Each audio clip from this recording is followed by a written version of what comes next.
اللہ الرحمن الرحیم. تذکرہ و تبصرہ کے نئے پروگرام کے ساتھ ہم حاضر خدمت ہیں. اور آج جو چیزیں ہمارے پیش نظر ہیں ان میں سب سے پہلے سیلاب ہے. اور سیلاب تو خیر جو بھی آیا ہے اس کی تو اب خبریں سارے جہاں میں گردش کر رہی ہیں، لیکن یہ کہ ہمارے سب سے بڑا مسئلہ جو ہماری معیشت کا تھا اور پہلے ہی سے مفلوق الحال تھی اور برے حال کو تھی اور ڈگمگا رہی تھی، اور بلکہ یہ بات ہو رہی تھی کہ پاکستان شاید بینکرپٹ کے قریب پہنچ چکا ہوا ہے.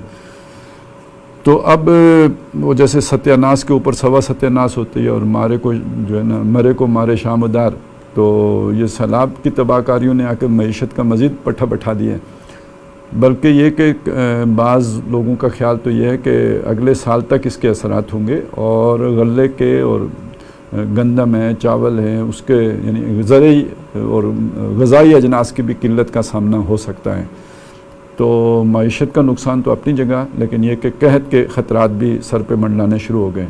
تو اس حوالے سے کچھ اگر اپڈیٹس آ جائیں، کچھ آپ نے اس پہ کچھ کام کیا ہو، دیکھا ہو کامن بھائی؟ جی فیلڈ تو آپ کا ہے. جی سر، بالکل یہ بات ہم نے دیکھنی ہے کہ یہ جو کرائسس تھا اس سے پہلے بھی ہم ڈیفالٹ کی باتیں ہو رہی تھیں اور یہی تھا کہ جی سری لنکا ماڈل کی طرف ہم جا رہے ہیں. پھر یہ تھا کہ ظاہر بیچ میں وہ IMF کے قسط کا بھی آ گیا کہ جی ہماری سروائیول کے لیے صرف واحد راستہ یہی ہے کہ ہم قسط لیں، جس کی بڑی مہنگی قیمت، بھاری قیمت قوم نے ادا کی. یہ جو بجلی کے بل اور گیس کے اور یہ سارے معاملات، ٹیکس وغیرہ سارے. اب سر ہمیں دیکھنا یہ ہے کہ ایک ابھی رف اسیسمنٹ جو آئی ہے کہ یہ جو فلڈز کا امپیکٹ ہے اکانومی کے اوپر، یہ 10 سے لے کر کچھ $12.5 بلین کا تخمینہ لگایا جا رہا ہے. لیکن یہ بھی ابھی حتمی نہیں ہے. احسن عزیز صاحب جو پلاننگ کمیشن کو ہیڈ کرتے ہیں، احسن اقبال صاحب سوری، جو پلاننگ کمیشن کو ہیڈ کرتے ہیں، تو ان کا یہ کہنا ہے کہ یہ ابھی ایک انیشل اسیسمنٹ ہے اور ابھی جب پانی ریسیڈ ہوگا تو زیادہ حتمی اور یہ بڑھ بھی سکتا ہے. اب ہم یہ دیکھتے ہیں کہ ایک طرف معیشت اس حال میں تھی، پھر اس کے بعد اب فلڈز کا جو امپیکٹ آیا اور اس کی وجہ سے وہ سندھ کی صورتحال، یعنی جو لوگوں نے فزیکلی دیکھا نا جی کہ جو بھی گندم سٹور کی ہوئی تھی تو وہ ظاہر ہے کھلی جگہوں پہ سٹور تھی، اوپر ترپال وغیرہ جو ہے نا، تو جب پانی آیا تو 6 فٹ پانی ہے تو وہ تو ساری اس میں ضائع ہو گئی. بالکل. مطلب سر ایک طرف تو خوراک کا کرائسس ہے، فوڈ انسیکیورٹی کا ایک ایشو ہے. دوسری طرف یہ بھی ہے کہ اب وہ جو شارٹیج ہوگی اس کے لیے آپ کو اور غلہ امپورٹ بھی کرنا پڑے گا. تو ظاہر ہے وہ جو ہمارا جو ڈیفیسٹ تھا، ٹریڈ ڈیفیسٹ، جس کی وجہ سے سارا یہ کرائسس تھا، تو وہ گھٹنے کی جگہ پھر ظاہر بڑھے گا. اسی طرح ہماری جو تجارت ہے، اسد بھائی اس پہ بہتر بات کر سکتے ہیں، کہ جو کاٹن ہے اس کا بھی ایک امپیکٹ ہے اور زیادہ تر کاٹن پھر امپورٹ ہوگی. تو یہ ساری چیزوں پہ جو امپورٹ بل ہے ظاہر ہے وہ تو اپنی جگہ معیشت کو فردر ویک کرے گا. کاٹن کا بھی نقصان ہوا ہے. جیسے یہ کہہ رہے ہیں کہ ابھی یہ جب پانی اترے گا تو اصل اسیسمنٹ تو اس کے بعد آئی گی. اوور آل جو معیشت کو نقصان ہے اس کا تخمینہ یہ لگا رہے تھے تقریباً $15 ارب. ابھی وہ تخمینہ بڑھتا جا رہا ہے. آج جو فگر آئی ہے وہ $17 ارب کی فگر ہے کہ وہ 17 ارب تک پہنچ گیا. مہینے بعد کیا سچویشن ہوتی ہے وہ کچھ کہہ نہیں سکتے آپ. یعنی IMF کی ڈیل کا نقد انعام آ رہا ہے قدرت کی طرف سے، ناراضگی کا اظہار ہو رہا ہے نا. پھر یہ کہتے ہیں کہ 1/3 آف کلٹیویٹیبل لینڈ ہماری تقریباً کوئی 22,000 ہیکٹر جو ہے وہ کلٹیویٹیبل لینڈ ہے. وہ تقریباً 7,000 ہیکٹر جو ہے وہ اس وقت سبمرجڈ ہے پانی کے اندر. 1/3 کہہ سکتے ہیں. 1/3 جو ایگریکلچر ہے ہمارا وہ اس وقت ڈسٹرائڈ ہے. لیکن آپ کی آبادی کا جو 1/3 ہے وہ انڈر واٹر چلا گیا.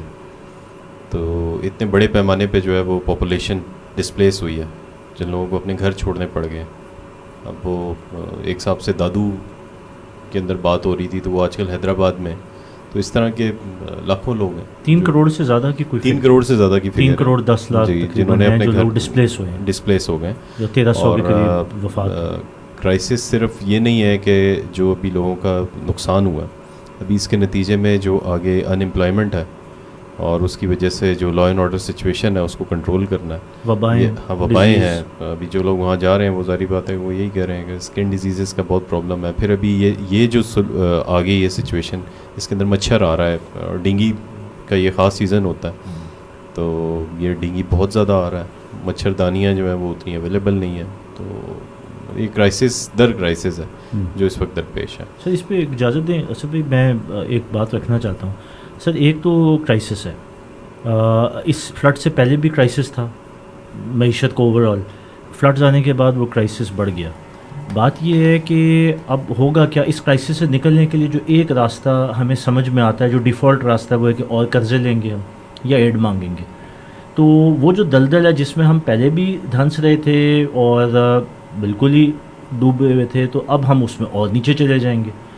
تو کیا مطلب ہمیں یہ سوچنا چاہیے کہ اب کیا وہ ٹائم نہیں آ گیا کہ اس وقت کچھ ہمیں ایسے میجرز لینے پڑیں گے بحیثیت قوم اگر ہم نے بچنا ہے، جس میں نہ تو وہ پولیٹیکل انٹرسٹ ہوں، نہ اپنے مالی مفاد ہوں، کیونکہ اس وقت جو منظر نامہ ہے اس میں تو یا سیاست چل رہی ہے، یا ہاؤسنگ سوسائٹیاں چل رہی ہیں، یا پلاٹوں کی بندر بانٹ چل رہی ہے. عوام کی تو کسی کو بھی بظاہر فکر نہیں ہے.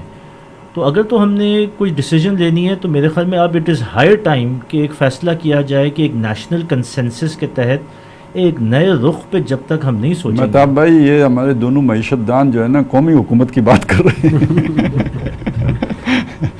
بلی کے باغوں چھینکا ٹوٹا ہے. جی خالد صاحب، بڑی عجیب سی صورتحال یہ ہے کہ ہم کیا کہیں کسی بات کے اوپر بھی کہ عوام جو ہے جس طریقے سے پسی ہے. اور آج کی خبر میں آپ کو بتاؤں کہ کچھ دیر پہلے میں نے وہ خبر دیکھی تھی کہ تجویز یہ پیش ہوئی ہے کہ جو بجلی کے بل ہیں اس میں جیسے پہلے پی ٹی وی کی فیس شامل کی گئی تھی، اسی طرح ریڈیو کی فیس بھی اس میں شامل کر دی جائے اور لوگوں سے وہ بھی اس طریقے سے وصول کر لی جائے کہ وہ لوگ دیں، حکومت کو وہ پیسے بھی بچ جائیں جو وہ ریڈیو کو دے رہی ہے.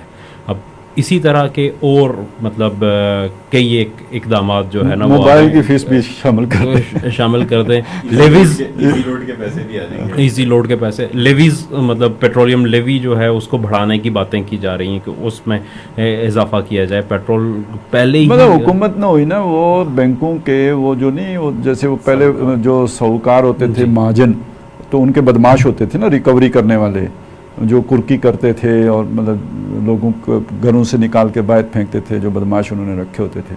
تو اب حکومتوں کا کام بس یہ رہ گیا ہے کہ وہ بینکوں کے لیے مطلب ان سے قرضے لیں اور پھر ان کے قرضے ادا کرنے کے لیے عوام کو یوں رگڑا دیں اور انہیں چوسیں، اور یہی رہ گیا نا. ایسا ہی ہے خالد صاحب. مطلب صورتحال یہ ہے کہ ہر طرف حکومت کی اگر آپ اوور آل دیکھیں، جو ابھی ظاہر دونوں بھائیوں نے بات کی ہے یہاں پہ، اور صورتحال ظاہر ہے اس سے بھی کئی گنا گمبھیر ہے. اگر ہم مطلب اس کو دیکھیں، یہ تو سندھ اور صدرن پنجاب مطلب ہمارا فوکس میں تھا جس کو انہوں نے ہائی لائٹ کیا. جو دوسرا نقصان ہوا ہے KPK میں ہوا ہے، گلگت بلتستان میں ہوا ہے، لاہور کشمیر میں ہوا ہے، بلوچستان میں ہوا ہے، وہ اس سارے کو اگر اس میں کیا جائے تو صورتحال اس سے کئی گنا زیادہ جو ہے وہ خراب ہے. لیکن عملاً اگر آپ دیکھیں تو حکومت کی ترجیح میں کہیں اس کی ریہیبلیٹیشن نظر نہیں آتی. کوئی اس قسم کے میئرز ہمیں آج کے دن تک یا اس وقت تک جب ہم یہ گفتگو کر رہے ہیں ہمیں نظر نہیں آ رہے.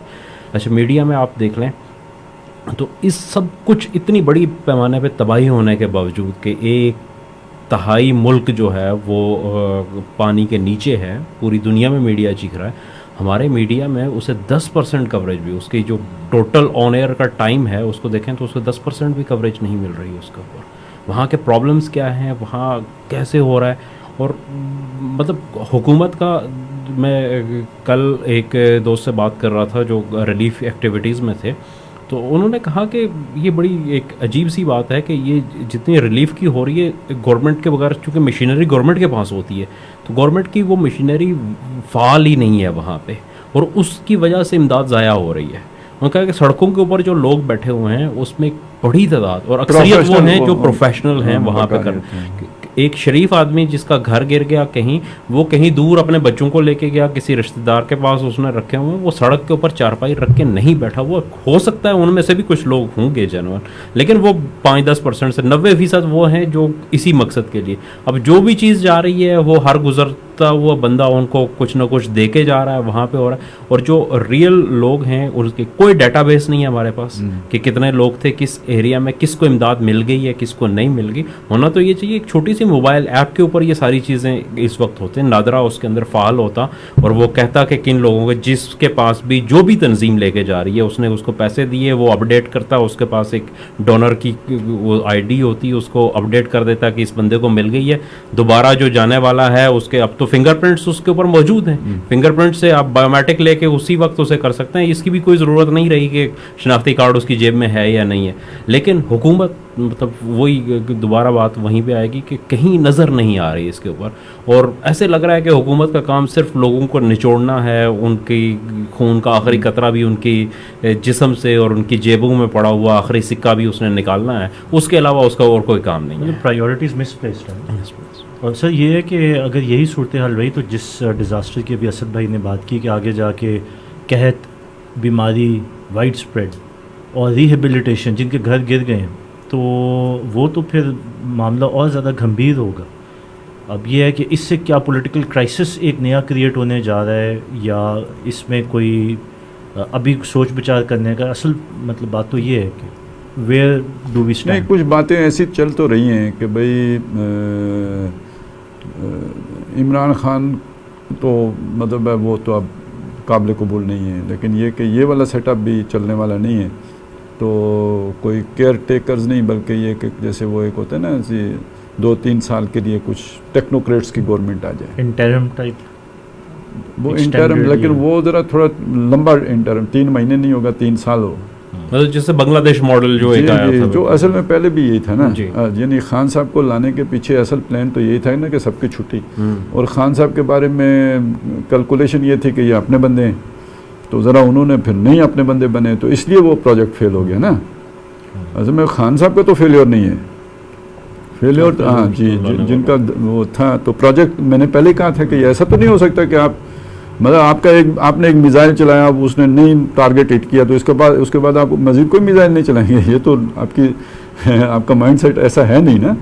تو وہ ٹرائی اگین والا ہے. تیمور نے پتہ نہیں کتنے حملے کیے تھے اور کتنی دفعہ چیونٹی کو چڑھ کے گرتے ہوئے دیکھا تھا, لیکن پھر اس نے آخر چیونٹی چڑھ گئی تھی نا. تو جنہوں نے چڑھنا ہوتا ہے وہ آخر چڑھ جاتے ہیں, ایک دفعہ نہیں تو دوسری دفعہ نہیں تو تیسری دفعہ کرنا ہوتا ہے. تو یعنی وہ ہے. تو اسی لیے تو میں نے کہا تھا بلی کے باغوں چھینکا ٹوٹا کہ یہ سیلاب جو ہے نا ان کے لیے تو بلیسنگ ان ڈسگائز ہے نا, کہ بھئی حکومت ناکام ثابت ہو رہی ہے, اور وہ جب ناکام ثابت ہو رہی ہے تو پھر یعنی کہ آخر کار کامیاب لوگ, محنتی لوگ, نمبر 1 لوگ وہ قوم کی خدمت کے لیے تشریف لائیں گے نا. یہ کیپیبل ہے اس کو کرنے کے, کوئی نہیں ہوتا. صرف یہ کہ جو خلا پیدا ہوتا ہے نا اس کی بنیاد میں اپنے لیے جگہ بنائی جاتی ہے. کیپیبلٹی تو ہے, مطلب کس نے اس سے پہلے کس نے ڈیلیور کیا؟ ایوب خان نے کیا, ضیاء الحق نے کیا, پرویز مشرف نے کیا. آتے تو سب اچھی نیت سے, یحییٰ خان نے کیا, کوئی نہیں کر سکتا, ابھی بھی نہیں ہوگا. تو لیکن یہ کہ جواز تو پیدا کیا جاتا ہے نا اپنے.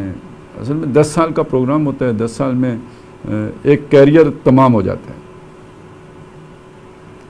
اور وہ اپنے لیے ساری سہولتیں لے لیتے ہیں. پھر جو نئے آئیں گے وہ اپنے لیے خود, آپ اپنی دنیا پیدا کر اگر زندوں میں ہیں, ہم تو اپنی بنا کے جا چکے, اب بعد والے آ کے بناتے رہیں. تو یہاں تو یہی وشیس سرکل چل رہا ہے نا. یعنی آپ اگر پوری ہماری اپنی تاریخ کو دیکھیں نا تو یہ کیا ہے, بنانا اور بگاڑنا, یا بگاڑنا اور بنانا. وہ ایک وہ نہیں مشہور بات تھی کہ جی وہ کسی یونٹ میں کام کوئی نہیں تھا تو کرنل صاحب نے کہا کہ جی دیوار بناؤ, اور دیوار بنا دی. اگلے دن کیا کریں, اس دیوار کو اکھاڑو اور وہاں بناؤ. تو یہاں سے اکھاڑ کے وہاں بناؤ, وہاں سے اکھاڑ کے یہاں بناؤ. قرآن مجید میں اس کو وہ کہا نا کہ نغز غزل, آپ ایک بڑھیا نے سوت کاتا, اور جب سوت کاٹ لیا تو پھر اسے ٹکڑے ٹکڑے کر دیا. تو ہم بھی ایک پروجیکٹ لانچ کرتے ہیں, اسے بناتے ہیں, سنوارتے ہیں. کوئی بھٹو بناتے ہیں, کوئی عمران خان بناتے ہیں, کوئی نواز شریف بناتے ہیں, اور جب وہ بن کے تیار ہو جاتا ہے پھر اسے کھولتے ہیں واپس. ولا تکونوا کاللتی نقضت غزلها بعد قوة انکاسا. اسے پوری طاقت دے کے جب وہ عوام میں وہ ہو جاتا ہے پھر اب ریورس پروسیس شروع کرتے ہیں. یہی 75 سال کی تاریخ ہے. سر اس تاریخ کو بنانا دیکھیں اور بگاڑنا. تو انفارچونیٹلی ہم سٹیپ بائی سٹیپ تو نیچے ہی گئے نیچے گئے نا. تو پھر اس لیے کہ سبق نہیں ثبات سیکھتے. جو ہے نا وہ ثبات فقط تغیر کو ہے زمانے میں. آپ اوپر نہیں جائیں گے تو نیچے جائیں گے.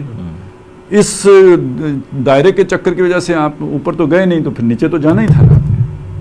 پھر تبدیلی تو سر پھر اس اور راستے ابھی بھی سے تو سیکھا کچھ نہیں ہے. میں ابھی وہی بھی کہہ رہا ہوں. مزید اسی دائرے کے سفر, ساری پلاننگ ساری اسٹریٹجی اسی دائرے کے سفر کی ہے. دیکھیے خالد صاحب ایک چیز اور, مطلب کہ یہ کلائمیٹ چینج کا ہم پچھلے 15 سال سے یہ ہو رہا تھا کہ یہ پاکستان جی اس کا خطرے شکار میں ہے, خطرے میں ٹاپ ہے. 10 کنٹریز, ٹاپ 10 کنٹریز جو رسک جن میں سب سے زیادہ تھا, لیکن ہم نے کچھ بھی نہیں کیا. آپ یہ دیکھیں کہ سوات کے اندر اور کالام کے بحرین کے اندر جتنے وہ ہوٹلز گرے ہیں اور جو کھربوں روپے کی وہاں پہ جائیداد تھی جو تباہ ہوئی ہے, اور وہ لوگ جو ارب پتی تھے وہ بالکل جو ہے سڑک کے اوپر آ گئے. اور یہ سارے کے سارے وہ ہیں کہ جو 2010 کے سیلاب میں بھی گر گئے تھے اور ان کو اسی جگہ پہ دوبارہ بنا دیا گیا. ہم نے کچھ نہیں کیا. یہی ہم اور کیا کرتے ان کو, یعنی یہ کیا نا کہ ان کو دوبارہ لائسنس دے دیا, دوبارہ لائسنس دے دیا, اسی جگہ پہ دوبارہ بن گئے. انہوں نے بھی اپنی فائل کو پہیے لگائے ہوں گے. وہی ہے, لازمی سی بات ہے کہ اس میں خیر بہت ساری کہانیاں اور آ رہی ہیں اس میں. لیکن میں وہی آپ سے کہنا چاہ رہا تھا کہ آپ دیکھیں, مطلب جب 2005 کا زلزلہ آیا تو اس وقت یہ بات آئی کہ ہمارے فالٹ لائن کے اوپر ہے یہ پورا ایریا جو ہمالین لور ہمالین ریجن ہے, اور یہاں پہ پلیٹس مل رہی ہیں ہندو کش کی اور اس کی, اور یہ کسی بھی وقت بھی زلزلہ آ سکتا ہے. تو شروع میں ایک اس کا بلڈنگ کوڈ دیا گیا کہ یہ اتنی کنکریٹ کی دیواریں ہوں گی, اتنی وہ ہوں گی, اس کے اوپر بنے گی.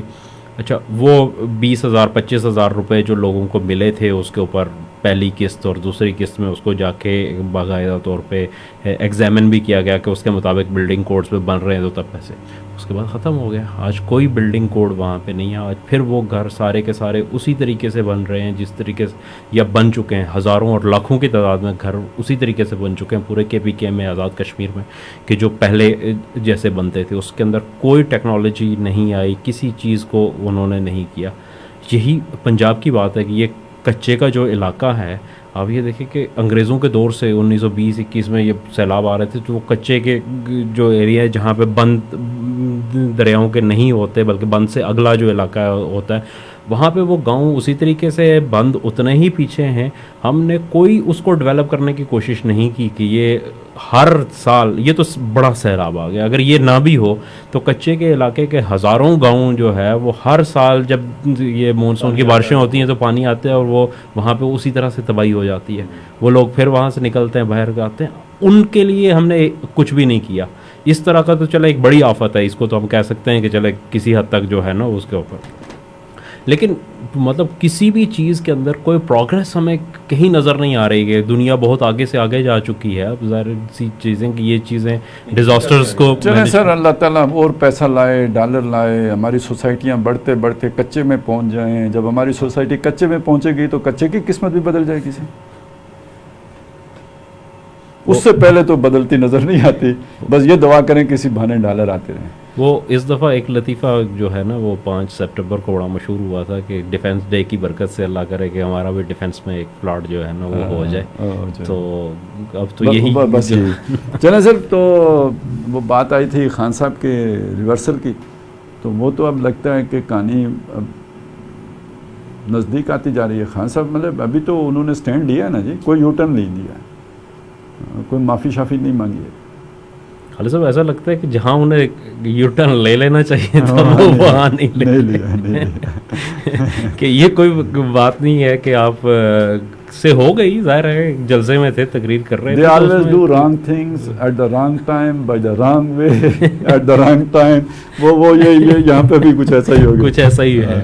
تو غیر مشروط معافی مانگ کے وہ بڑے آرام سے وہ ہو سکتے تھے اس پہ, لیکن وہ خود سے انہوں نے جو ہے ججوں کی بڑی خواہش تھی کہ کچھ نہ کچھ بیچارے کہہ دیں کہ جن کو ہم سمجھیں کہ یہ غیر مشروط معافی ہے اور کیس جو ہے نا وہ ختم کر دیں. اس میں ایک وجہ یہ بھی ہو سکتی ہے نا کہ وہ جو عدالتی کارروائی کا ٹائم رکھا ہے وہ میرے خیال سے صبح بہت ارلی مارننگ رکھتی ہو. نہیں 2 بجے ہے, 2 بجے پیش ہو. ہاں بالکل آرام سے کمفرٹیبل ہوتی ہے. اشاش بشاش ہو. سر ذرا روپے ڈالر کی بھی اب تو IMF کی قسط آ گئی سر جی, وہ تو ہے, لیکن یہ مجھے ویسے میری اپنی خیال ہے کہ ایک رائے تو یہ آ رہی ہے نا کہ ان کو پھنسایا جا رہا ہے. یعنی اب ایک سوچ یہ ہے کہ پارٹی پر ایک گروپ ہے جو نظر رکھے ہوئے ہیں, جیسے غریب کے پلاٹ پہ کسی کی نظر ہوتی ہے, تو پارٹی کے اندر ایک گروپ ہے کہ جو پارٹی پہ نظر رکھے ہوئے ہیں اور وہ چاہتے ہیں کہ خان صاحب کا مکو ٹھپا جائے اور پارٹی ان کو مل جائے. ویسے تو خام خیالی ہے, اس لیے کہ یہ پارٹی تو خان صاحب کے بل پہ ان کا فین کلب ہے, ان کا فین کلب ہے. اور لیکن یہ کہ بہرحال خواہشات تو ہوتی ہیں کچھ لوگوں کی ہیں, تو ایک رائے یہ ہے کہ وہ انہیں پھنسا رہے ہیں, یعنی وہ انہیں ڈٹ جاؤ, کھڑے ہو جاؤ, کوئی پرواہ نہیں ہے, کچھ نہیں ہوگا. تو وہ جو بھٹو کے صاحب کے ساتھ ہوا تھا, جیسے یوسف رضا گیلانی کے صاحب کو بھی بتانے والے کچھ نہیں ہونا, تو ان کے ساتھ بھی یہی ہے کچھ نہیں ہوگا. شاید نواز شریف صاحب کے ساتھ بھی یہی ہوا تھا کہ کچھ نہیں ہوگا. اچھا خالد صاحب, ایک بڑی دلچسپ چیز یہ ہے کہ تینوں جو لیڈر ہیں, اس سے پہلے دو اور یہ خان صاحب جو ہیں, یہ پاپولیرٹی کے زوم میں ہی مارے گئے تھے. اگر ذوالفقار علی بھٹو صاحب کو کہتے تھے, وہ کہہ رہے تھے کہ مجھے ہوا تو ہمالیہ روئے گا, اور لوگ جو ہے نا وہ سڑکوں کے اوپر اپنے آپ کو آگ لگا دیں گے. تو آگ کسی نے بھی نہیں لگائی تھی, غالباً ایک آدھ جو ہے نا وہ بندہ تھا جس نے لگائی تھی, باقی اس کے بعد کچھ بھی نہیں ہوا. ان کے تابوت کو تالے لگا کے انہوں نے گڑی خدا بخش میں لحد میں اتار دیا اور کچھ بھی. نواز شریف صاحب جب آئے تھے تو وہ بھی 2/3 اکثریت سے آئے تھے, اور وہ بھی یہی کہتے تھے کہ بھائی مجھے ہلانے والا کون ہو سکتا ہے. انہوں نے بھی ہر وہ اس کو لات مارنا شروع کی تھی, پہلے عدلیہ کے ساتھ, پھر ایک چیف آف آرمی اسٹاف کو بھی فارغ کیا تھا. جہانگیر کراوت صاحب نے جب تجویز پیش کی تھی تو ان کو بھی ہٹا دیا تھا, اور تو پھر اس کے بعد وہ 10 سال کے لیے جدہ چلے گئے تھے. تو خان صاحب بھی اب ان کو بھی جو ہوا بھری جا رہی ہے وہ بھی یہی ہے. وہ فواد چودھری صاحب تو روزانہ کہتے ہیں, مطلب آپ دیکھیں گے کیس کورٹ میں پینڈنگ ہے اور وہ کہتے ہیں کہ عدالتیں سزا دے ہی نہیں سکتی. ایک پاپولر لیڈر کو کیسے نااہل قرار دیا جا سکتا ہے؟ کس کے باپ میں ہمت ہے کہ وہ ایسا کرے؟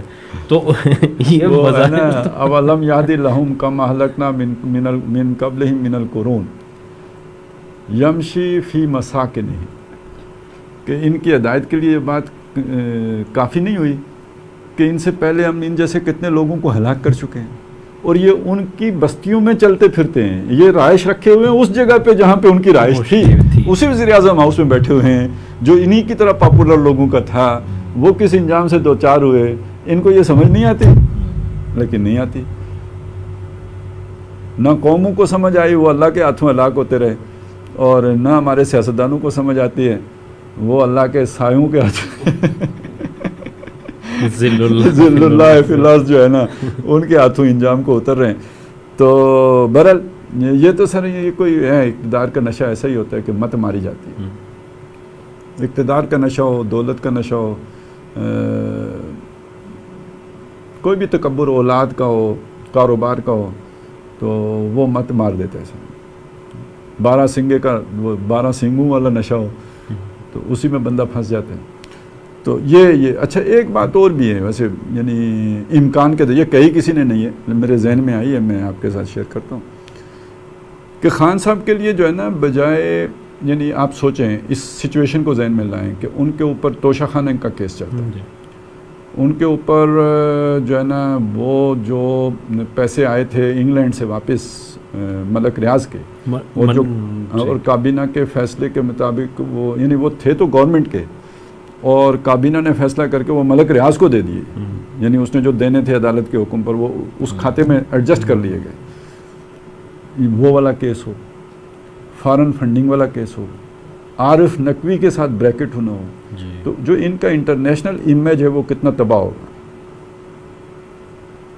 اس کے مقابلے میں یہ اگر نائل ہوتے ہیں توہین عدالت کے کیس میں, کسی مقدس ہستی کی توہین کے اس میں, تو یہ تو اسٹیٹ کے جبر میں آ کے تو یعنی ان کی ہمدردی کو انٹرنیشنلی بھی بڑھائے گا, ملکی سطح پہ بھی یہ یعنی زندہ رہیں گے, لوگوں کے دلوں میں ہمدردی رہے گی, ظلم سمجھا جائے گا جو کچھ ہوگا. تو سیاسی طور پر ان کے لیے یہ بہتر نہیں ہے, کیونکہ جن کو وہ ناراض کر بیٹھے انہوں نے ان کا کچھ نہ کچھ تو کرنا ہی ہے, تو بجائے ان چیزوں میں ہو کہ جن کے ساتھ ان کی بدنامی جڑی ہوئی ہے, اس معاملے میں ہونا ان کا ایک اعتبار سے سیاسی فائدہ نہیں بنتا کیا؟ جو میرے ذہن میں مجھے آیا, میں نے کہا چلیں آپ کے سامنے رکھتے ہیں. صاحب ایک بڑا خان صاحب کے ایشو میں ایک ہے ایج فیکٹر, ان کا جو ہے نا وہ ایک بہت 70 سال ہو گئے ہیں, 70 سال ان کی عمر یعنی ہے, سمجھ انہیں آئی ہے مگر بہت دیر سے دیر سے جو سمجھ آ گئی تھی نواز شریف کو جس عمر میں تو وہ چلیں اس کے بعد اس نے 20 سال رجسٹ کر لیا تو ان کو لیٹ آ کے سمجھ تو اگر یہ مطلب فرض کریں کہ 5 سال کے لیے یہ ہو جاتے ہیں نا، ہم ایک ہیپوتھیسس قائم کر لیتے ہیں کہ یہ ہو گئے اس پہ، تو 5 سال کے بعد جب یہ واپس آئیں گے وہاں سے تو پھر کیا ان کی یہ پاپولیرٹی رہے گی، ان کی یہ توانائیاں برقرار رہیں گی؟ اور اگر کچھ عرصہ انہیں جیل میں بھی دیکھ رہے ہیں نا، ہم اسے دیکھ رہے ہیں اس میں جو ایک لیگل جو صورتحال بنتی ہے قانون کی، اس کے دائرے کے اندر دیکھ رہے ہیں. آپ اسے مزاحمت کے اعتبار سے دیکھیں کہ اگر ان کی پبلک پاپولیرٹی برقرار رہتی ہے اور وہ اسی طرح پبلک پولر رہتے ہیں اور اس فیصلے کے نتیجے میں لوگوں کی سمپیتھی ان کے ساتھ اور شامل ہو جاتی ہے اور وہ ہمت کر کے اپنی جو بھی مزاحمت کی تحریک ہے اس کو تیز کر دیتے ہیں اور اس کو ایک پبلک جو ہے نا وہ مومنٹ کی شکل دے دیتے ہیں، ریزسٹنس مومنٹ کی شکل دے دیتے ہیں، بلکہ سول ڈس اوبیڈینس کی شکل دے دیتے ہیں.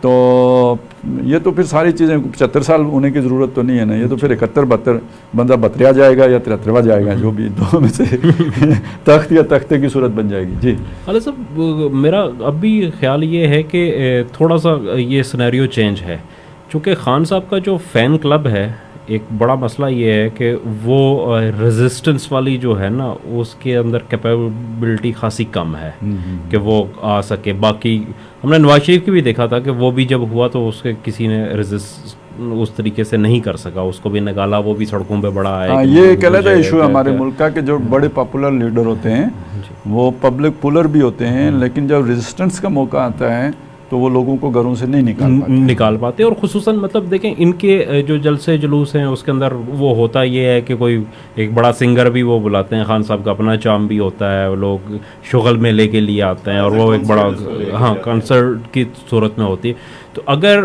یہ پتہ اس دن چلے گا کہ جس دن آگے سے آنسو گیس کے شیل چل رہے ہوں یا لاٹھی چارج ہو رہا ہو تو پھر وہاں پہ کون کھڑا ہوتا ہے؟ امپائر غائب ہو، امپائر نیوٹرل ہو، نہیں نیوٹرل بھی نہ ہو جائے بلکہ امپائر دوسرے کیمپ کے ساتھ جو ہے نا وہ ہو جائے تو پھر کہاں. اچھا، دوسری جو ان کی پارٹی کا مسئلہ ہے، پارٹی میں تو ایک بڑی اکثریت وہ ہے جو امپائر لے کے آیا تھا ان کے ساتھ، اور اگر مشکل وقت آیا تو اس میں کوئی دوسری رائے نہیں ہے کہ وہ لوگ ایک لمحے کے لیے بھی جو ہے نا ادھر نہیں کھڑے ہوں گے، وہ واپس اپنی جگہ پہ چلے جائیں گے. وہ بلکہ وہ کیا ہے، وہ سارے کے سارے ثابت ہوں گے میر جعفر اور میر صادق ہو جائیں گے اس کے اندر وہاں پہ. اچھا، ان کے جو مخلصین تھے وہ کو انہوں نے کنارے لگا دیا، ان سب کو انہوں نے کنارے لگا کے رکھا پورے اس کے اندر، اور ان میں سے کوئی بھی ایسا نہیں ہے کہ جس کی پارٹی کے اندر کوئی پاپولیرٹی ہو. ان کے ساتھ لوگ تھے، یہ نہیں ہے کہ نہیں ہے، لیکن ان میں سے کوئی بھی پارٹی کے کو ریپرزینٹ نہیں کرتا رہا اس پورے عرصے میں جب ان کا یہ فین کلب بنا ہے. اس عرصے میں کھڈے لائن وہ سارے کھڈے لائن رہے ہیں. تو یہ ان کے لیے ایک سیٹ بیک ہے کہ جتنے بھی لوگ ہیں ان کے ساتھ، مطلب میں نام لینا میرے خیال میں مناسب نہیں ہے، سارے جانتے ہی ہیں کہ جو ان کے حق میں بہت بولتے رہے یا اب بھی بول رہے ہیں، وہ سارے کے سارے وہ ہیں کہ جو اسٹیبلشمنٹ کے لوگ ہیں، جو خان صاحب کے لوگ نہیں ہیں، وہ اسٹیبلشمنٹ کے آگے کھڑے نہیں ہو گئے. میں ایک چھوٹی سی آپ کو توجہ دلانا چاہ رہا ہوں کہ ابھی پرویز الہی صاحب جو ہے وہ 2-3 دن پہلے ایک مدرسے میں گئے تھے اور انہوں نے وہاں پہ جو چیف آف آرمی اسٹاف ہیں جنرل قمر جاوید باجوہ، ان کی تعریفوں کے پل باندھے اور انہوں نے کہا کہ جو ان کے ساتھ جو ہے نا وہ مخلص نہیں ہے، وہ ملک کا غدار ہے. اور وہ ان کی تقریر جو ہے وہ سوشل میڈیا پہ بھی بڑی چلتی رہی ہے اور اس میں بھی بہت ساری چیزیں وہاں پہ آئی ہیں سامنے. تو یہ خان صاحب نے بھی اپنے ایک تقریر میں کہا ہے کہ پنجاب کی حکومت جو ہے نا وہ اس کے خلاف سازشیں ہو رہی ہیں اور اس کو گرانے کی کوشش کی جا رہی ہے. اور یہ بھی کچھ خبریں چل رہی ہیں کہ 40 سے زیادہ ایم پی اے جو ہے وہ اب ہو چکے ہیں، مینج ہو چکے ہیں. اور یہ بھی ایک اطلاع تھی، اب ظاہر ہے اس کی تصدیق ہونے میں ابھی ٹائم ہے کہ ایسا ہو سکتا ہے کہ گورنر جو ہے وہ کسی وقت وزیر اعلیٰ کو کہے کہ وہ اعتماد کا ووٹ لیں اور وہاں پہ اکثریت جو ہے وہ اس دن غیر حاضر ہو وہاں سے اور اعتماد کا ووٹ نہ لے سکیں اور اس کے بعد حکومت جو ہے نا وہ گر جائے. تو اس قسم کی چیزیں بھی جو ہے نا وہ اس وقت ہو رہی ہیں. تو یہ ان چیزوں کو مینیج کرنا، بہرحال میرا کہنے کا مقصد یہ ہے کہ خان صاحب کی پاپولیرٹی میں کوئی شک نہیں ہے اور یہ بھی حقیقت ہے کہ وہ اس میں اضافہ بھی ہو رہا ہے. ایک اور چیز بھی ہے نا جی، کہ وہ چیز یہ ہے کہ جی ہمیں بڑی توقع تھی کہ بھائی یہ سیزنڈ لوگ ہیں، تجربہ کار لوگ ہیں، آئیں گے، معیشت کو سنبھالیں گے، اٹھائیں گے، جو ملک جو ہے وہ دیوالیہ پن کی طرف جا رہا ہے اس میں کچھ بہتری آئے گی. تو بہرحال یہ کامیابی تو ضرور ہوئی الحمدللہ کہ آئی ایم ایف کا جو نا وہ مل گیا. لیکن آئی ایم ایف کے ساتھ جڑی ہوئی چیز یہ تھی کہ جی ایک دم بہتری آ جائے گی. تو ہم دیکھ رہے ہیں کہ وہ کوئی بہتری نظر نہیں آ رہی. سونا بھی اوپر جا رہا ہے، ڈالر بھی اوپر جا رہا ہے، لوگ مطلب اچھی خبر سننے کے لیے کان ترس گئے ہیں. تو یہ کیا چکر ہے بھائی، کیوں نہیں ٹھیک ہو رہا ہے؟ سر دیکھیں ایک چیز تو بالکل طے ہے کہ جب تک پولیٹیکل سٹیبلٹی نہیں آتی تو اکنامک سٹیبلٹی نہیں آ سکتی ہے. یہ تو ایک آپ کہہ لیں کہ ایک سٹینڈرڈ فارمولا ہے. اس وقت دیکھیں کہ ایک کرائسس تھا، اس کرائسس میں بھی منطقی ریکوائرمنٹ یہی تھی کہ پولیٹیکل سٹیبلٹی آئے تاکہ ہم، اور اس کا ایک پارٹ تھا آئی ایم ایف کا لون بھی، کہ ایک نئی حکومت آئی ہے، اس کو اب چلنے دیں جو 1.5 سال ان کے پاس ہے تاکہ وہ لون کی ٹرانچ ملے. تو اوپر سے فلڈز آ گئے تو اکانومی فردر پریشر میں آ گئی. لیکن آپ دیکھیں کہ یہ سارے کرائسس سر پہ آنے کے باوجود بھی ہم اپنا we can not get our house in order. Priorities ہی مس پلیسڈ ہیں. یہ سر واپس لے لیں الفاظ، ڈان لیکس یہی تھے سر، الفاظ یہی ہیں، الفاظ یہی تھے. ہاں بھائی یہ واپس لے لیں. صحیح ٹھیک ہے جی، واپس لیے واپس لے لیں سر. اس کو ولیج سے جوڑ دیں، we can not get a village. Sir بات یہ ہے کہ اس وقت جیسے بات ہوئی ہے پہلے، نہ گورنمنٹ کا فوکس نہ کسی اور کا. جس طرح مہتاب بھائی نے کہا کہ ڈیزاسٹر کے لیے این ڈی ایم اے بنی تو اس نے کیا کام کیا. ارتھ کویک میں بھی اتنے فنڈز آئے، ابھی بھی فنڈز آئیں گے، وہ آتے ہیں کہیں اور چلے جاتے ہیں. تو مقصد یہ ہے کہ ابھی جو آپ کا روپیہ ویک ہو رہا ہے یہ آگے بھی ہوتا رہے گا ویک، کیونکہ ہم اس کی ملک کی استحکام یا معیشت کے استحکام کے لیے ہم نے کیا کیا ہے. سوال یہ ہے، اور وہ جو بھی کرنا ہے it has to start with political stability. اگر پولیٹیکل اسٹیبلٹی نہیں ہے تو خوش فہمی ہے کہ ادھر تو پنجاب کی حکومت جا رہی ہے اور پنجاب کی حکومت آ رہی ہے. بندر بانڈ چل رہا ہے جو اس وقت. اگر آپ کو ایک کرائسس نظر آ رہا ہے، پھر وہی آپ نے اس کو جوڑا وہ اس سے جو تھی دوسری جو نیشنل گورنمنٹ سے جوڑا آپ نے. تو میں کہتا ہوں کہ جو بھی ہے، حالانکہ اوبیسلی وہ کوئی ہمارے ملک کے لیے اچھا نہیں ہے، لیکن سر وہ بھی نہیں چلے گا. میں آپ کو بتا دوں، کیونکہ وہ آپ لے کے آئیں گے نا تو عمران خان کے ساتھ جا کے نواز شریف بھی کھڑا ہو جائے گا. بالکل پولیٹیکل فورسز دوسری طرف ہوں سر گے. پولیٹیکل فورسز ساری دوسری طرف ہو جائیں گی، تو کدھر سے اسٹیبلٹی آ جائے گی؟ کوئی اسٹیبلٹی نہیں. اچھا ویسے خالد صاحب ایک خبر یہ بھی تھی کہ عمران خان صاحب کے نواز شریف صاحب سے بھی رابطے ہوئے ہیں اور بیک ڈور میں جو ہے سر یہ اس چیز کا بالکل امکان ہے. وہ اس وجہ سے نہیں کہ یہ دونوں اتنے سیانے ہیں. جو گریٹ گیم ہے جو اس کو لے کے چل رہا ہے تو وہ ان کرداروں کو اسے ملانا چاہیے. مطلب میں میرے پاس معلومات نہیں ہیں، میں صرف ایک اندازے کی بات کر رہا ہوں کہ پاکستان کے خلاف اگر کچھ ہو رہا ہے، ٹھیک ہے، تو وہاں پہ اگر دو بیوقوف کسی کو ایسے مل جائیں کہ جو اپنے پاؤں پہ پہلے خود ہی کلاڑی مارنے کے لیے تیار ہوں، مطلب اچھے طریقے سے نہ مینیج کر سکتے ہوں سیاسی حالات کو، تو ان کو ملانا ان کی ضرورت ہے. یعنی کہ ایک طرف نیشنل گورنمنٹ اور دوسری طرف نیشنل بیانیہ اینٹی اسٹیبلشمنٹ. یہ ساری جو پولیٹیکل یعنی ساری پولیٹیکل فورسز ایک طرف ہو جائیں گی. یہ نااہل مطلب یہ ان کو نااہل کر کے تو یہ نیشنل گورنمنٹ لے آئیں گے. دیکھیں ابھی بھی یہی ہے نا کہ سارے ٹیکنوکریٹس کی گورنمنٹ لے آئیں گے اور اس کے نتیجے میں تمام پالیٹیشنز وہ دوسری طرف ہو جائیں. اور فوج کے خلاف اس وقت جو پبلک سینٹیمنٹس ہیں ان کے ہوتے ہوئے یہ بیانیہ چل جائے گا.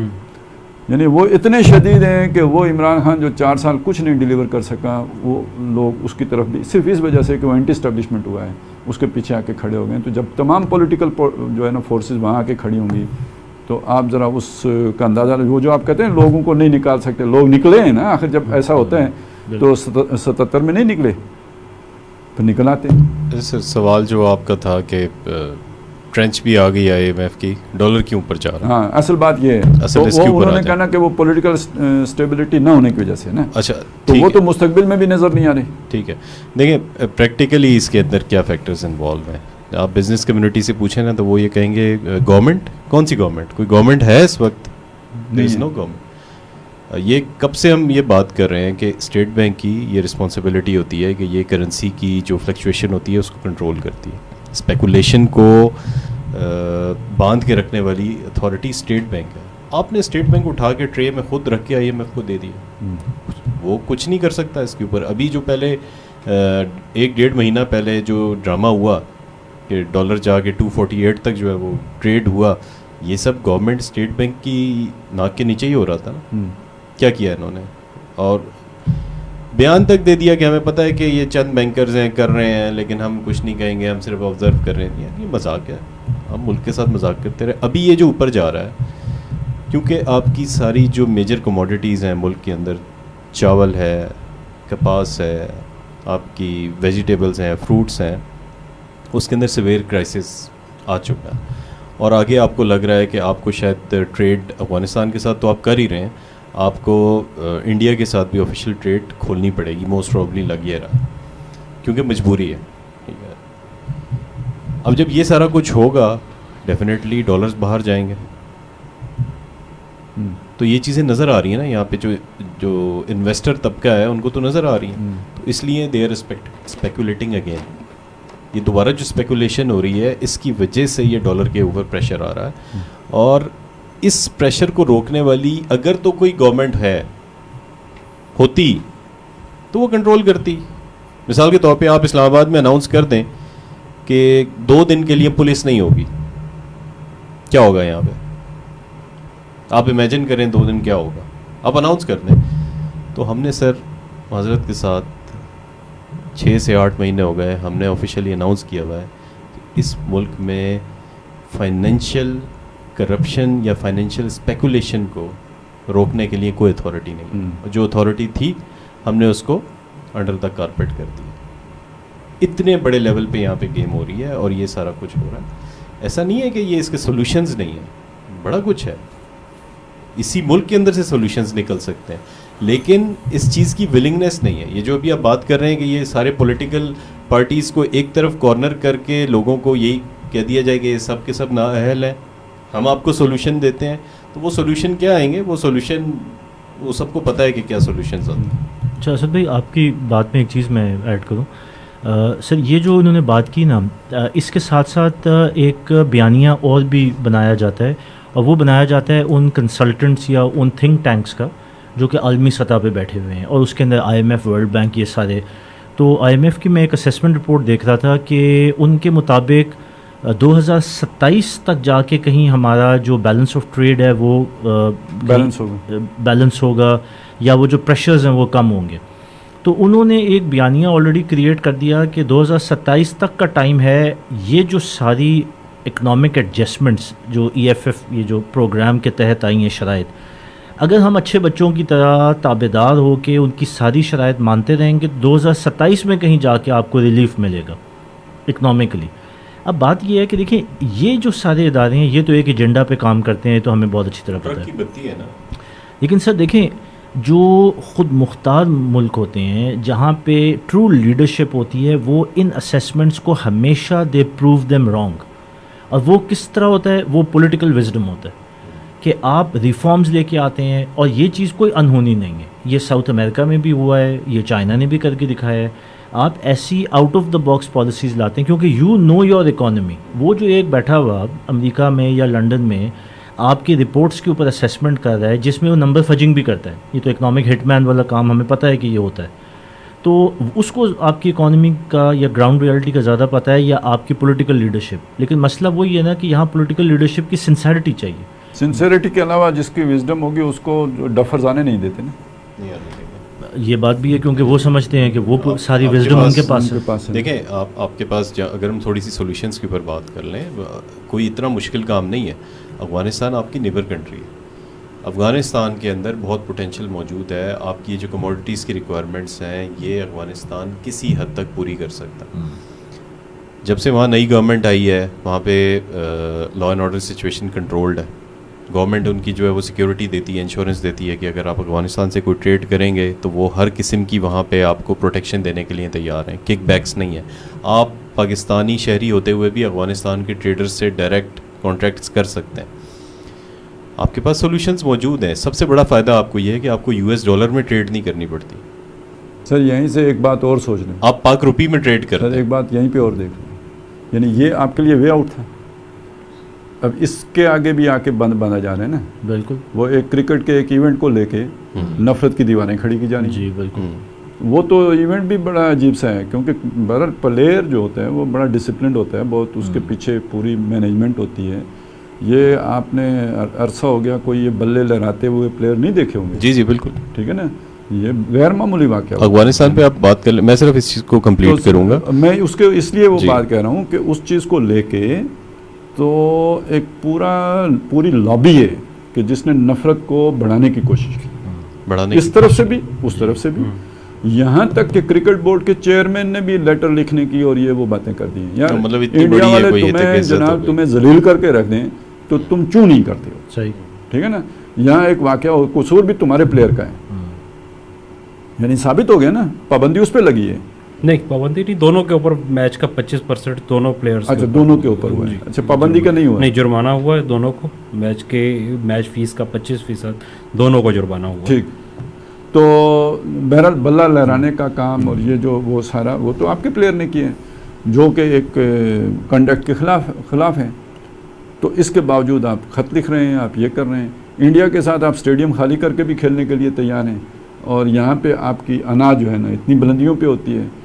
تو جب آپ اس درجے تکبر کے ساتھ کسی کے ساتھ معاملہ کریں گے تو اس کے بعد یہ اپرچونٹی کدھر رہے گی جس کی آپ بات کر رہے ہیں. سر یہ جی اسد بھائی میں اس میں کہوں گا کہ سر یہ تکبر بھی ہے اور اس کے ساتھ بے وقوفی بھی بالکل کلیئر نظر آتی ہے. سر بے وقوفی یہ بھی ایک پلانڈ چیز ہے. جیسے وہ سارا کچھ ہے پاکستان کو ایک ڈیفالٹر کنٹری ثابت کرنے کے لیے یا پہنچانے کے لیے اس مقام تک, تو جو جہاں سے اس کو روشنی کی کوئی کرن مل سکتی ہے وہ راستہ بلاک کرنا بھی اس اسٹریٹجی کا حصہ نہیں ہے, اس اسٹریٹجی کے تحت نہ ہو رہا ہو. سر بالکل ہو سکتا ہے. دیکھیں یہ جو واقعہ ہوا ہے اس سے پہلے بھی اگر ہم کہیں کہ جو اس وقت پولیٹیکل صورتحال ہے افغانستان میں, تو ہم تو اس وقت ان کے سب سے بڑے ٹریڈنگ پارٹنرز ہوتے, یا ہماری طرف سے سب سے زیادہ ریلیف کی ایکٹیویٹی ہوتی جس میں دونوں کو میوچول بینیفٹ تھا, کیونکہ اتنی بڑی ریکنسٹرکشن ہے, اتنی ڈسٹرکشن کے بعد. وہ کسی نے ٹویٹ کیا ہوا تھا, مجھے نام یاد نہیں رہا, میں نے ری ٹویٹ بھی کیا. جی وہ اس نے یہ کیا ہوا تھا کہ جی پچھلے سال ہمارا انار آیا, انہوں نے روک دیا, میں پاکستان میں نہیں آنے دیا, ٹیکس امپوز کیا. وہ سارے کے سارے جو ہے نا ٹرک کھڑے رہے, وہیں خراب ہوا. پھر انگور کے ساتھ یہی کیا, ابھی انار کے ساتھ دوبارہ یہی کر رہے ہیں. لیکن انہوں نے اپنی ٹریڈ ڈائیورٹ کر دی ہے, وہ بیوقوف نہیں ہے سر. وہ اپنی ٹریڈ جو ہے یہ خاص طور پہ ڈرائی فروٹس ہیں وہ انڈیا کو دے رہے ہیں. یہ جتنا چلغوزہ تھا, میں اور بات کر رہا ہوں, میں یہ کہہ رہا ہوں کہ اس لابی کو کون چھانٹ کے باہر نکالے گا جو یہ حرکتیں کر رہی ہیں. سر مسئلہ یہ ہے کہ یہ وہی لابی ہے جو اسمگلنگ کو پروموٹ کرتی ہے. سر یہ وہ لابی ہے جو پاکستان کے اگینسٹ کام کر رہی ہے. اس میں پاکستان کا کہیں بھی مفاد نہیں ہے. میں نے وہی بتایا نا, یا سیاسی منظر نامے پہ دیکھ لیں یا تجارت کے منظر نامے پہ دیکھ لیں, یہ بارڈر تو سب سے زیادہ ہمارا ایکٹیو ہونا چاہیے تھا. اس وقت اس بارڈر کے اوپر سب سے زیادہ روڑے ہم خود اٹکا رہے ہیں, نہ ان کی ریکنسٹرکشن ری ڈیولپمنٹ ہونے دے رہے ہیں, نہ اپنی تجارت کھول رہے ہیں. اس کی نسبت آپ باقی ہر جگہ پہ, یعنی کہ انڈیا تک پہ بھی ٹریڈ کھولنے کے لیے تیار ہیں, لیکن یہاں کیوں نہیں کھولتے. اس کے اوپر خالد صاحب جو آپ نے بات کی ہے کہ یہ جو ایک ماحول میچ کے تھرو بنایا گیا. اچھا سر, پہلے آپ دیکھیں کہ سینٹیمنٹ یہ تھا کہ گورنمنٹ ٹو گورنمنٹ جو ریلیشنز تھے وہ برے تھے, اس میں بارڈر کے معاملات بھی تھے اور اس میں تجارت کے معاملات بھی تھے, لیکن پبلک سینٹیمنٹ بالکل ڈفرینٹ تھی. ہمدردیاں دونوں طرف تھیں. سب سے زیادہ اگر افغانستان میں وڈرال اور ان کی فتح کی اگر سیلیبریشنز کہیں ہوئی ہیں تو وہ پاکستان میں ہوئی ہیں عوام کے لیول پہ, لیکن گورنمنٹ ٹو گورنمنٹ. تو اب یہ کیا بیج تو نہیں بوئے جا رہے کہ عوام کے بھی سینٹیمنٹس کو چینج کرو؟ تو مطلب ہم نے وہ دوست جو حاصل کیا اس کو تاریخ کے جنوب میں دیکھیں نا جی, تو جو بیان کیا جاتا ہے نا کردار عبداللہ ابن سبا کا, کہ جس طرح کی نفرت اس نے بوئی ہے مسلمانوں کے درمیان کرنے اول میں, جس کے نتیجے میں بڑی بڑی پھر جنگیں ہوئی ہیں. تو وہ یہی ہوتا ہے نا سر, ادھر کے ادھر لگائے, ادھر کے ادھر لگائے, اس میں تھوڑا اضافہ کیا اور پروپیگنڈا شامل کیا. تو اور یہ اگر آپ انٹرنیشنل سیناریو میں دیکھیں تو دنیا کے لیے خطرہ تو یہ ہے نا کہ یہ کہیں بھائی بر صغیر کا مسلمان اور افغانستان کا مسلمان یہ ایک جان ہو جائیں, تو یہ تو پوری دنیا کی تقدیر تبدیل کرنے کا پوٹینشیل رکھتے ہیں. تو ڈیوائڈ اینڈ رول کی پالیسی کا تقاضا یہ ہے کہ ان کو تقسیم رکھو، آپس میں لڑا کے رکھو، ان کے درمیان جو ہے نا کانفلکٹ پیدا کر کے رکھو. تو یہ اس طرح کے ایونٹ پھر وہ ان کو ہوا دو، اور اپنے جو بھی لوگ ہیں ان کو اس میں لگاؤ کہ وہ خوب اس کو جو ہے نا اشتعال پھیلائیں، جیسے کہ پھیلائیں. سر تو مجھے بتائیں نا، اور زیادہ تر آپ دیکھیں گے جنہوں نے اس پہ نفرت کا وہ جو ہے نا خوب آگ لگائی ہے، تو وہ زیادہ تر وہی لوگ ہوں گے جو یعنی اینٹی اسٹیٹ بھی ہیں، جو اینٹی اسلام بھی ہیں. اسی طرح کے زیادہ وہ نیشنلسٹ قسم کے، جو ایک تو نیشنلسٹ وہ بھی ہوتا ہے کہ چلیں اس کو مذہب کے ساتھ بھی ایک اس کا معاملہ ہوتا ہے، لیکن ایک خاص جو جن کو مذہب بیزار بھی کہہ سکتے ہیں، تو وہ اس طرح کے لوگ آپ کو اس طرح کی کمپین کے پیچھے نظر آئیں. بالکل ٹھیک ہے سر. تو یہی بات ہے نا کہ ہماری کہاں سے اکنامک انڈیپینڈنس آئیں گی جب ہماری حرکتیں ایسی ہیں. اگر ہم پچھلے 4 سال میں اٹھا کے دیکھیں تو چائنا، سی پیک، اس سارے کو ہم نے جیپرڈائز کیا، رول بیک کیا. وہ ناراض ہمارے سے، جو ہمارے ٹریڈیشنل ساتھی ہوتے تھے وہ ناراض ہمارے سے. تو اب افغانستان جس کو آپ نے کہا کہ ہماری بگ ون ہے، اس بگ ون کو آپ نے اپنی بگ لاس کے اندر اب کنورٹ کرنے جا رہے ہیں. تو یہ پھر ہم اپنے نا مفاد کے وہی سود کھاتا اور ٹکڑے ٹکڑے سنت قدیمہ جو ہے اسی پہ چل رہے ہیں. تو نہیں تو اس میں کوئی امید کی کوئی کرن بھی نظر آتی؟ کیوں بتا بھائی کوئی خالد صاحب، اصل میں افغانستان کے جو معاملات ہیں ہم جو بات کر رہے تھے اس میں تو وہ خاصے جو ہے نا کمپلیکس قسم کے ہیں. مطلب یہ جو کرکٹرز ہیں، یہ جس دن سے طالبان کی حکومت آئی ہے تو یہ سارے دبئی اور انڈیا میں ہیں، جو واپس ملک میں گئے، جو واپس ملک میں گئے ہی نہیں ہیں. میں کل یہ پرسوں جب واقعہ ہوا تو اس کے بعد ایک ویلاگ کرنا تھا مجھے، تو میں نے پشاور میں ہمارے ایک دوست ہیں جو اسپورٹس جرنلسٹ ہیں اور بڑے طویل عرصے سے یہ افغان ٹیم کے ساتھ رہے جب یہ کلبز میں کھیلا کرتے تھے. تو میں خود بھی چونکہ پشاور میرا جانا آنا رہتا تھا تو میں نے دیکھا ان میں سے بہت سارے لوگوں کو کھیلتے ہوئے یہاں پہ. اور یہ سارے وہ لوگ ہیں جو پاکستان میں جنہوں نے کھیلا، بچپن جن کا پاکستان میں گزرا. کرکٹ تو افغانستان میں نہیں تھی پہلے، تو یہ جن کا بچپن یہاں کے کلبز میں کھیلتے رہے. اس کے بعد ان کو بہت ساری مراعات بھی ملتی، مفت ان کے لیے کوچنگ بھی رہی. اور پھر جب یہ آہستہ آہستہ آئے، اب بھی پاکستانی کوچ جو ہے عمر گل بالنگ کوچ ہے ان کے، اور اس سے پہلے بھی پاکستانی ہی زیادہ ان کی ٹیم کے ساتھ رہے. تو میں ان سے پوچھ رہا تھا، میں نے کہا کہ یہ کیا وجہ کیا ہے ایسا کہ یہ اس قسم کی جو ہے نا حرکتیں جو ہوئی ہیں گراؤنڈ میں، اور اس کے بعد اسٹیڈیم کے اندر کرسیاں اکھاڑ کے مارنے کا، اور پھر اسٹیڈیم سے باہر نکل کے مطلب جس گاڑی کے اوپر پاکستان کا جھنڈا لگا ہوا ہے وہاں پہ ایک مجمع جو وہ ہو گیا، ان کو پکڑ کے گاڑیاں بھی توڑی ان کی اور ان لوگوں کو بھی پیٹا گیا. تو یہ کیسے ہو گیا جو ہے اس کے اوپر؟ تو انہوں نے مجھے کہا کہ یہ ایک تو یہ چیز انہوں نے بتائی کہ ان میں سے موسٹلی وہ لوگ ہیں جو واپس افغانستان گئے ہی نہیں ہیں، 2-3 لوگوں کو چھوڑ کے. باقی ساری ٹیم جو ہے نا یا تو انڈیا میں رہتی ہے یا اس کے. ان کا دوسری چیز یہ ہے کہ کرکٹرز جتنے بھی ہیں نا، ان کا ایک بڑا پرابلم یہ ہے کہ وہ یہ سمجھتے ہیں کہ اگر وہ پاکستان کے اگینسٹ بہت اگریسو قسم کی جو ہے نا وہ بیہیویئر دکھائیں گے تو انہیں انڈیا میں پاپولیرٹی ملے گی.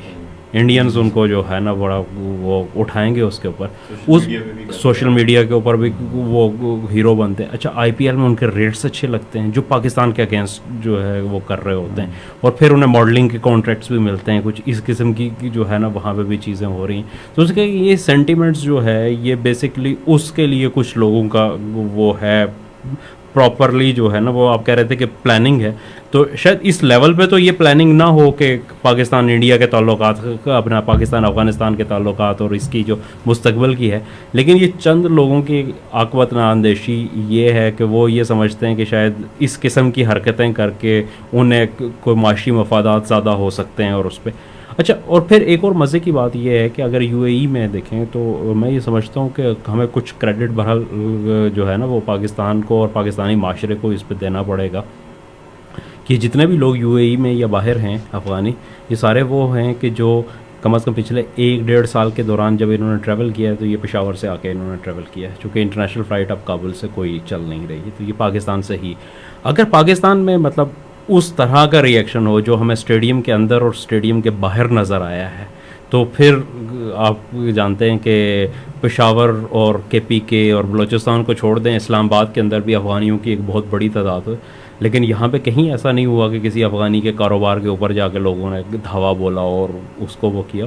تو میرے خیال میں ہمارے سے زیادہ یہ اب ان کی طرف جو ہے نا یہ چیز جاتی ہے, اور ان کا یہ امتحان بھی ہے کہ جو وہاں پہ گورنمنٹ ہے وہ کس طرح سے ان سینٹیمنٹس کو مینیج کرتی ہے, اور ان لوگوں کو جو شرپسندی کرنے کے اوپر جو ہے نا وہ تیار ہیں, اس کی جو بھی وجوہات ہیں, لیکن ان کو کس طریقے سے کنٹرول کرتی ہے. دونوں طرف ہے سر, جی اس لیے کہ ادھر بھی اس طرح کے لوگ ہیں, تھوڑے ہی ہوں گے لیکن یہ کہ آواز دینے والے لوگ موجود ہیں. ادھر بھی جو اب یہ کہیں نا کہ بھئی یہ نمک حرام ہے, جو یہ کہے کہ یہ سٹے بیچنے والے ہیں اور سٹے بیچنے والے ہیں اور یہ کیا ہے جی جوتے پالش کرنے والے, یہ والی اب یہ والی جب چیزیں آپ کریں گے, بے شک آپ یعنی چند لوگ ہوں 10 آدمی ہوں, لیکن یہ جو میسج جائے گا یہ جائے گا کہ سارے پاکستانی ایسے ہوتے ہیں. وہ جو آپ نے بات کہی ہے وہ فیکٹ ہے, وہ حقیقت ہے کہ پاکستانی ایسے ہیں نہیں, لیکن ان 10 آدمیوں کی باتوں کی وجہ سے سب کے بارے میں یہی تاثر جائے گا, دوسرے ملک میں یہی تاثر جائے گا. جیسے ہم نے ایک پلیئر کی بات کو پورے افغانستان کی بات سمجھ لی, تو یہاں سے جب اس طرح کی باتیں جائیں گی تو یہ لوگ بھی اس نفرت کو بڑھانے میں وہی کردار ادا کر رہے ہیں کہ جو کرکٹر نے ادا کیا, یا یہ کہ کچھ جو ہے نا اس طرف سے کچھ لوگوں نے ادا کیا جو وہ تماشائی تھے. تو یہ دونوں طرف کی حکومتوں کو اس چیز کو دیکھنے کی دیکھنا چاہیے. اور لیکن یہ کہ اس میں زیادہ جو کنسرن کی بات ہے وہ یہ کہ آفیشلی جو مطلب رمیز راجہ صاحب نے جو موقف اختیار کیا اور خط لکھنے کی بات کی, تو یہ انہیں یا تو ہم آسٹریلیا ہوں, ٹھیک ہے نا, تو جس طرح آسٹریلیا کہتا ہے جی وہاں خطرہ ہے تو ہم نہیں جاتے, تو وہاں خطرہ ہے تو ہم نہیں جاتے, یا تو پھر ہم یہ کریں کہ جی ہماری ٹیم کا لیول وہ صرف ڈالر کا لیول چیک کر لیں نا, افغانستان اور پاکستان کی کرنسی کا, تو پھر اپنی اوقات کا اندازہ ہو جانا چاہیے. تو وہ جب ہم ہیں نہیں, ہم انڈیا کی منتیں کر رہے ہیں یار ہمیں ٹور دے دو, ہم جو ہے نا وہ سری لنکا کی کو بھیک مانگ رہے ہیں کہ یار آپ چکر لگا جاؤ, تو یہی یہ ٹیم ملے ہیں ہمیں کہ بھئی ان کے خلاف ہم خط لکھ رہے ہیں اور ہم یہ کر رہے ہیں. اس میں خالد صاحب ایک چیز جو ہے نا وہ مطلب جو مجھے ایسی لگی ہے کہ جس کو جسٹیفائی کیا جا سکتا ہے, وہ یہ تھا کہ مسلسل تیسرا میچ ایسا تھا کہ جس میں جو اسپیکٹیٹرز تھے وہاں پہ موجود, انہوں نے باقاعدہ دوسرے لوگوں کے اوپر حملہ کیا اور تماشائیوں کے اوپر.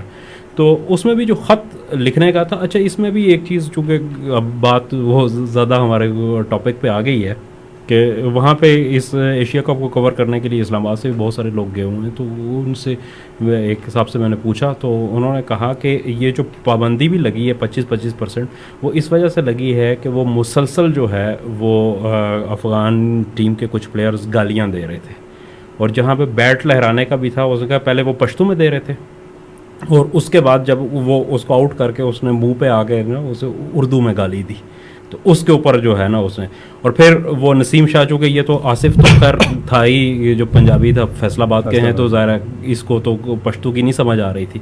تو آپ نے اگر دیکھا ہو کہ میچ ختم ہونے کے بعد جو اس کا نسیم شاہ کا ریئیکشن تھا جس طریقے سے اس نے کیا, اور اس کی وجہ یہ تھی کہ وہ مسلسل مطلب اس کے اوپر تھی. تو خط بیسکلی اس چیز کے اوپر بھی تھا کہ ایک تو باہر سے یہ ہو رہا ہے, اور دوسری چیز یہ ہے کہ اگر ٹیم اس طریقے سے کرے گی کہ مطلب اس کے اندر, تو وہ پھر اسپورٹس مین اسپرٹ وہاں پہ ہو جاتی ہے لوگوں کی, تو کچھ بھی ہو سکتا ہے. تو آئی سی سی اس چیز کو ریگولیٹ کرے کہ یہ ایسی حرکتیں نہ ہوں.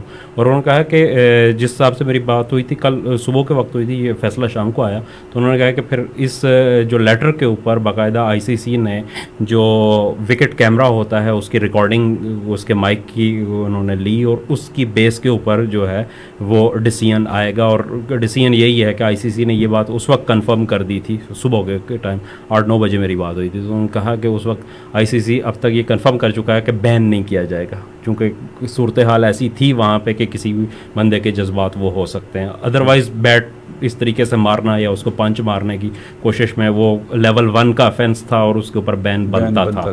لیکن صرف اس وجہ سے جو ہے نا وہاں پہ تو خط لکھنے والا معاملہ یہ بھی ہے کہ وہ گراؤنڈ کی سچویشن جو تھی نا وہ اس کو بچانے کے لیے, ہاں اس کے لیے کہ دوبارہ سے یہ چیز نہ ہو وہاں پہ.